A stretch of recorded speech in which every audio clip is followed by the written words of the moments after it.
Hi friends. How's this one for kind of cute, huh? I like those eyelashes. Anyhow, I feel about like having been run over by a car.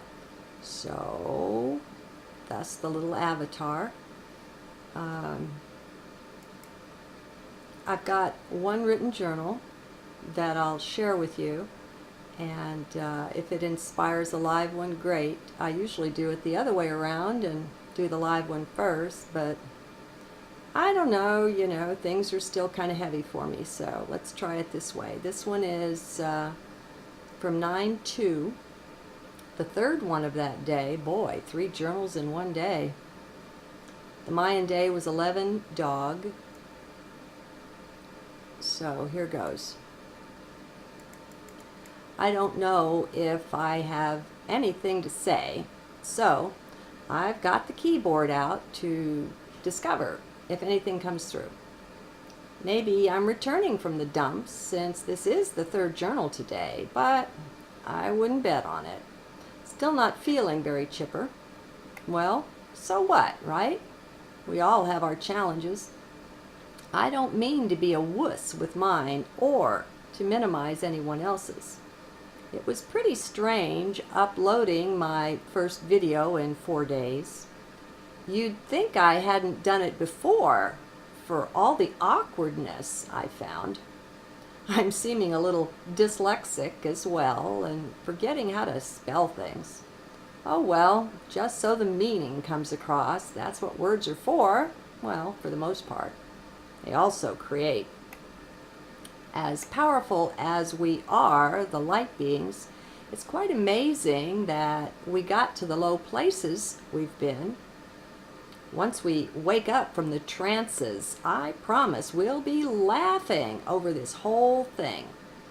I don't suppose we're quite ready to laugh about it all just yet, but do consider when the only thing between you and something is time, and time isn't real, doesn't that mean you have it, whatever it is, already?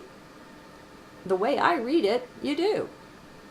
It's all so very strange how this whole realm isn't at all what we were taught to believe it is. This is really an Alice in the Looking Glass, that is, the mirror thing. It's at least that intense. Be empowered, my wonderful friends, light beings all. Take your power back from every little place where you vested it outside of the self. That just won't do anymore. And besides, if we want the matrix to collapse, we've got to pull our energies out of it. Doesn't that make good sense? Things just keep getting simpler for me, the way I'm seeing things, that is. With such a little bit of knowledge and understanding, we can break out of this prison. Especially when you consider that the prison is self-created and that we were more or less put to sleep so we could be manipulated into erecting it. Well, it's time for us to wake up and master the whole kit and caboodle around free will. The powers that were know all about free will and how there are laws that not even they can spit in the face of, and they don't, well, for the most part. Free will is one of the biggest ones, and it's not simple and straightforward at all. It's multi-layered. In our sleeping state, it's been easy to trick us into handing over our free will. They have many ways of doing that we'll be a while yet in discovering, if those guys last that long, for they are truly on their way out. Whoopee!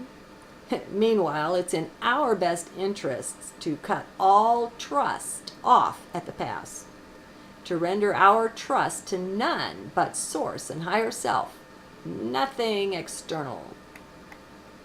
When they get us to trust just the least little bit, then they come in with the typical bait and switch routine.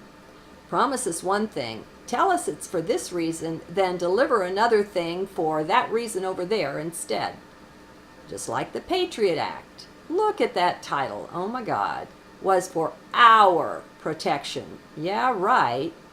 It was to rob us of what little security we had.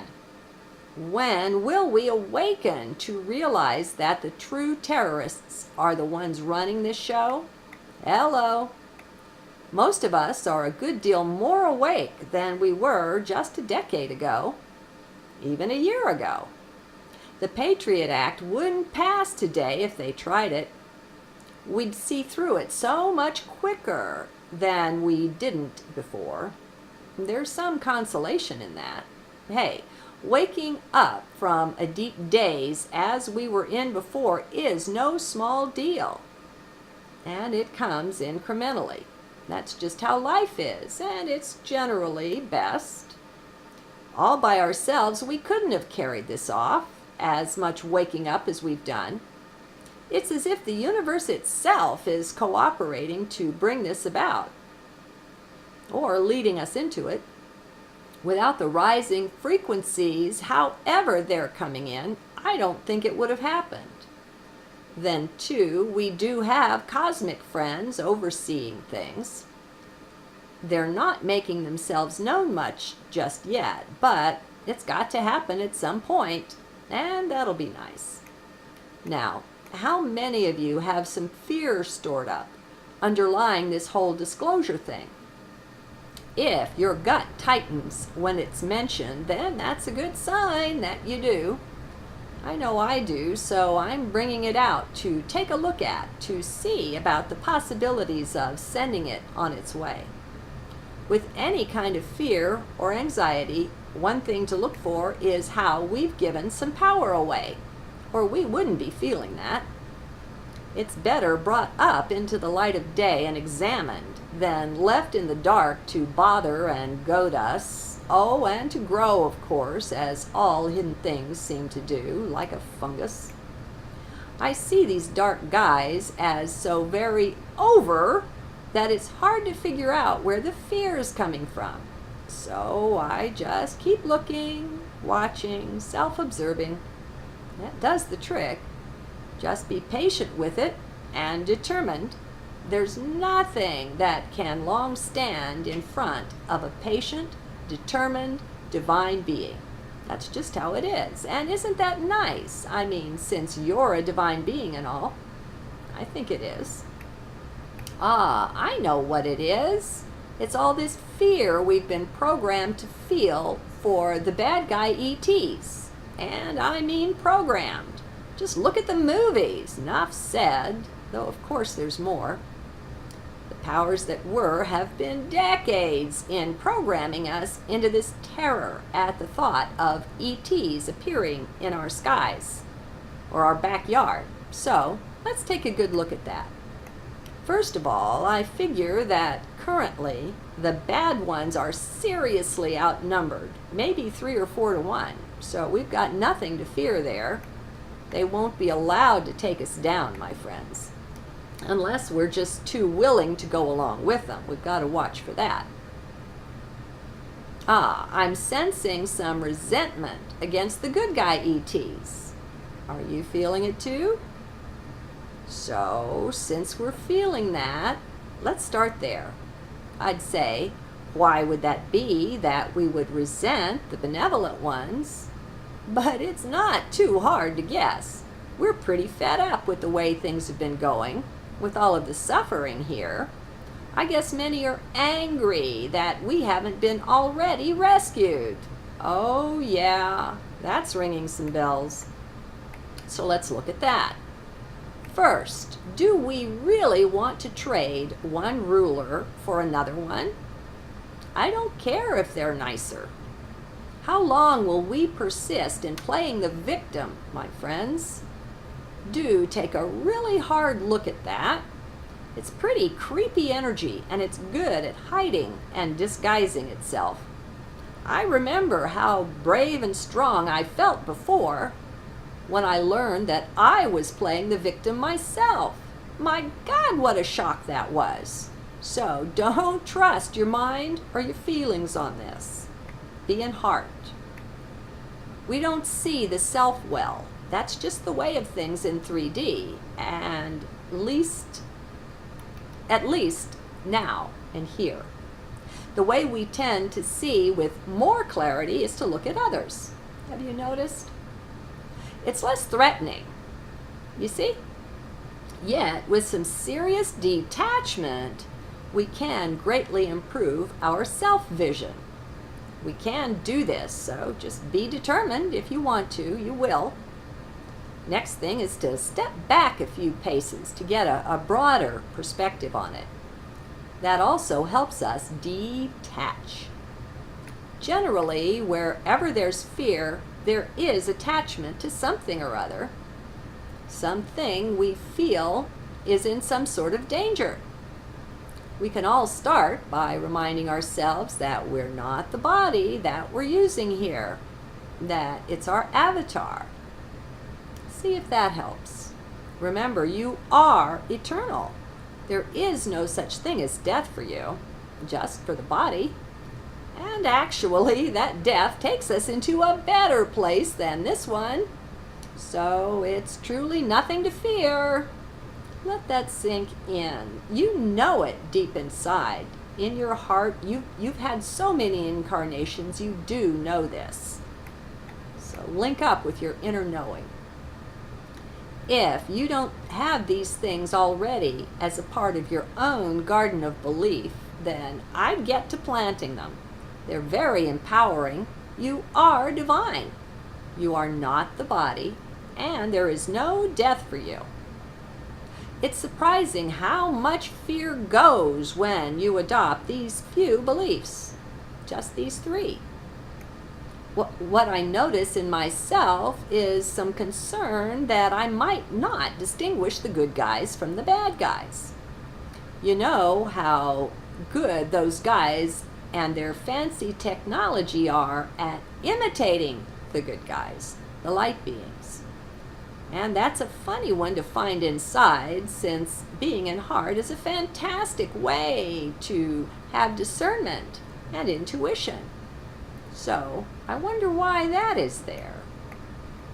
Sometimes when we get to examining things that come up from within like this, we'll find old beliefs hanging around that are pretty ancient, but that haven't yet been pulled into the light and dealt with, even though we've moved on from when they made sense to us and were a part of our psychology.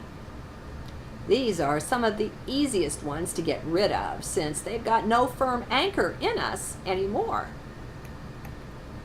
Such beliefs are generally vaporized with one good, deep look right into them. See through them, and they're gone. Just make sure, though, look under them for the underlying cause, for what sustains them, since they've hung around all this time. Be sure there is nothing left underneath them, or they'll just come back to haunt you again. What I see initially is a lack of self-confidence. Now, that made a lot of sense for who I was, but it doesn't really resonate with me anymore. I don't have a real self here, first of all. Second, we're all one, so no one is truly separate. And third, this is a mind-generated thing, as almost all fears are. My mind is much more cooperative these days. It finally gave up on being in control.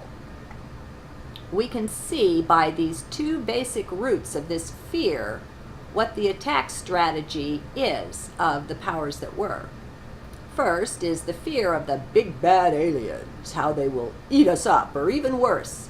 So they are built up into something awful and powerful. And second, we're programmed to think we're just these little bitty humans, so small, so inconsequential. We're made to feel unworthy and even worthless. So they are built up, we are torn down. It's a pretty thorough strategy, and it's worked for the bad guys for quite a long time. Not anymore, though. We're in process of reclaiming our power. We're not vulnerable to such things anymore. Well, that is, if we don't choose to be. This is where active use of our free will is required. Things won't just get better on their own. We've got to cooperate. It's time to be more responsible with what sort of media or even video games we're consuming, since when we do that, we are, in effect, programming ourselves. The subconscious mind is a strange creature. It has no guards at the door and no supervisors either. It takes what it hears and sees to be truth and tries to bring it about. That's a big part of the danger with the movies and games. Just consider what kind of orders they're transmitting directly into your subconscious awareness. They'll work against you when you go to take your power back. Now, I'm loving hearing about how so many of us have kicked out the TV from our lives, and years ago, too. Those are the ones who don't choose to keep being overtly programmed by the technology and by Hollywood. It's music to my ears, since I don't see how you can awaken when you've got the TV and media actively working against you. And every day, too. I mean, if it was a once-a-week thing, it'd be different. It's a use of your free will that is lawful, however, so you can't complain. Like most things, we're doing it to ourselves. It's really important, too, not to lambaste Hollywood and those behind the media. No one is forcing you to watch them. That's your choice. You can pretty easily take your power back from that. If enough of us made such choices, just by their worship of the almighty dollar, the movie makers would have to change their tune or go out of business. And if they didn't, then that would be our signal that programming us is more important than profits. Now, that would certainly make a loud statement. One I suspect may be true. Their whole consumerist world wouldn't work anymore if we quit consuming. Quit buying useless things, and too many of them, and with planned obsolescence built right in. In other words, they're built not to last. We're the dummies here, but that's not so bad. It means we can also change it whenever we're ready. So let's be on the lookout for the ways we disempower ourselves. Watching the TV is a big one, but so are the magazines, the newspapers. Unless we're consuming our info and news from the alternative media, we're doing ourselves a major disservice. Now, it might not have such a slick, expensive presentation, but it's information we're after, right? Surely we don't need to be entertained by the news. Have you made the decision yet to begin truly loving the self? That's a really great way to begin seeing those ways of disempowerment. Allowing the horrible self-talk is another one. Truly, mind is unkind and abuses us every hour of every day when we let it. Well, there's no need to put up with it. Just dive down into heart where it can't reach you, or you don't choose to let it. As we begin truly loving the self, too, we will be cautious and gentle with what media we take in, even from the alternative media. Hey, they're not perfect either. It just isn't wise to watch video after video full of negative information. Now, sure, we've got to wake up. We've got to go look at and into things that are unpleasant. However, I think our watching needs to be balanced with humorous and uplifting things, or we're setting the self up for depression. I've gone back to using St. John's wort. I'd run out for a month or two. Now, it won't obliterate major depression, but if it's mild or moderate, you can get some relief after being on it for 3 or 4 weeks. And it's not expensive either, which is nice. I see it as just one more little way of loving and of caring for the self. Please, my friends, cut yourselves lots and lots of slack in basically everything. No more self-judgment of any kind. No more criticism either. No snide remarks or jokes at your own expense. When you do these things, remind yourself how you're just programming the subconscious to make it so. That's what it does. It takes your words literally. Just think of how you'd want to be treated by the very best lover in the world. And then treat yourself just like that. Take kindness and respect to the next level. Don't put up with anything less. Come on, you deserve it. We've got to shake off this terrible disease of feeling worthless. We can weed this out, but first we've got to start looking at it. You won't do anything about something you can't see, so vision comes first. Self-observe. Well, that's enough for now, I think. It's a lot to take in, but much of it you've heard before. One of those things you're doing for yourself is listening to these journals and staying in heart as much as you can. Heart is the perfect kingdom where no harm of self or others can even approach. It just doesn't exist here, so you can get some serious relief by training yourself to spend more time here.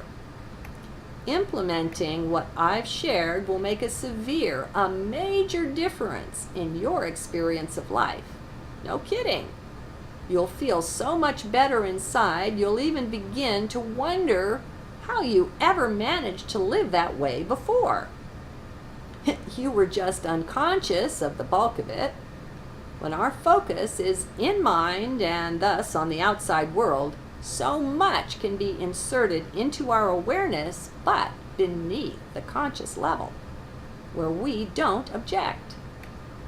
Maybe spend some time in heart, pondering how your subconscious mind works, how it takes in everything it hears and works to make it so. It takes everything literally, too, so sarcasm and bitter humor don't work on it. It just takes the words literally, and it works against you. If we'd all start looking at the things we take in and seeing them, how the subconscious might see them, oh my gosh, things would change. We've got to care enough about ourselves to pay attention to what we're doing and to what we're allowing to be done to the self. It's being beaten up and abused just about every day through no fault of its own. It has no clue it is misunderstanding you. It's just trying its best to please and perform. We just haven't understood the rules of the game. That is why NLP, or neuro-linguistic programming, works so very well. It's like it's designed in particular to reprogram the subconscious, but with our own chosen beliefs, not the crap we were fed as beliefs when we were little, helpless, and trusting. No blaming anyone, though. Not teachers, nor parents, nor school, nor anything. There's just no sense in that. For the most part, those people were just as programmed as you are now. How could they help it? They had the same things done to them, but they didn't wake up in time not to pass it on to you. That's all. Let's live now by nothing but love. Love of the unconditional, divine sort. Nothing less. As we give it to the self and nurture that, then we'll have it to share with our dear ones and the whole world. Within 6 months or less, you will discover, if you set about this seriously, what a huge difference is made in both you and your life by just loving the self. We were trained as children to love others first, to put them above the self, to be respectful and obedient not to the self but to them. No care or concern for self was a part of our training. What we weren't told is that if you don't love self first, then you don't have love to give to another. If you don't respect self first, then you don't have respect to give to another, etc. So in 6 months or less, you will note a real change in the quality of your relationships, I predict. You'll find a greater depth in yourself that you didn't even know was there. In spite of all your best efforts in the past to be good to others, to really give of the self, you'll see now how different things are. Whereas before, you might have been able to deliver an apparent respect and concern for others, when you see what you're giving now, 6 months later, you'll realize how very shallow your previous performance was. By comparison, you may even wonder if you were even alive then, compared to now. So I predict that you will simply blossom once you start being serious about truly, deeply loving the self. Each of us have a self within that is simply starved for affection, for simple kindness, and that makes us vulnerable. There's precious little of that floating around in the workaday world, we've got to admit. Our souls are parched and dry, longing for the raindrops of divine love and true loving concern. These are unfortunately rare in our day, but we're changing that, my friends. We truly can. We may be very good at noting and voicing how others elsewhere in the world are truly suffering and going without, while not realizing that we too are suffering, silently suffering under the load of not being truly cared for, cared about. Let's be as self-centered as we can in our learning to give to self and to be this divine love. It can be done. Do you know how I know this so strongly? Source loves each of us beyond our current 3D powers of comprehension. Source strongly desires that this truly divine loving be the answer to simply everything. It would change the whole world in 24 hours if we all started practicing it, don't you know? Nothing would remain untouched. This too is a big part of our waking up. I'm sure you can see how this is so. Whenever it seems too hard or too strange or just too out there or even alien to you, know that you're in mind, not in heart, and get out of there. One of the best ways of loving the self is to spend as much time as possible centered within. This is the most gentle, the most beautiful of all lands, your interior kingdom. It's so divine it might as well be heaven. Heaven, right here on earth. And we can bring this about, friends. And it starts with you and with me. And you and you and you and you and you. Oh, and it's contagious too. It'll change your vibration, and that rubs off on people. When we're in heart, we connect up with higher self and the realms above. We plug into that. We're vibrating at that kind of a level. And then what happens is that light from above starts descending and flowing so beautifully, so powerfully. It's just amazing, from your own higher self. Our aura gets simply filled with this beautiful, etheric, and creative light. We actually shine. It would be great to have those aura cameras around so we could go get the proof of it, but you'll likely be able to tell just in the way people respond to you. With our inner sight, we see all this lovely light. It touches us, sometimes really deeply. And there are different ways to see besides visually. You could make someone's day just by passing them in the street, and neither one of you would know it. The brighter and more powerful the aura gets, the more it grows and expands out. Our heart's magnetic field was already big and powerful. All hearts are that. Yet, now it goes crazy. As we become an actual conduit for the divine, the light can spread out for miles. No kidding, miles. I feel someone like Jesus or Buddha would have encompassed the whole planet within their aura. And so can you. You are worthy. All are one. Spread your beautiful wings and fly, my friends. Nothing is holding you back but you at this point. This is the time of empowerment. But we do have to reach out and grasp it, to cooperate. It won't come to us on its own yet. At some point it will, but we've got to sort of pull ourselves up by our bootstraps to make that so. That's how it works on the higher levels. We have work to do. Beautiful, effortless work of just being, fully being and embodying that great light that we are. All can say that I am. Namaste, my beautiful friends. See yourselves through my eyes until you find your way into your own lovely heart vision that's there inside, just waiting for you to come in and abide. Stretch those glorious wings and just fly, dear ones. You can do it in heart. The whole cosmos is yours to play in and dance and share in, and most of all, to be love in.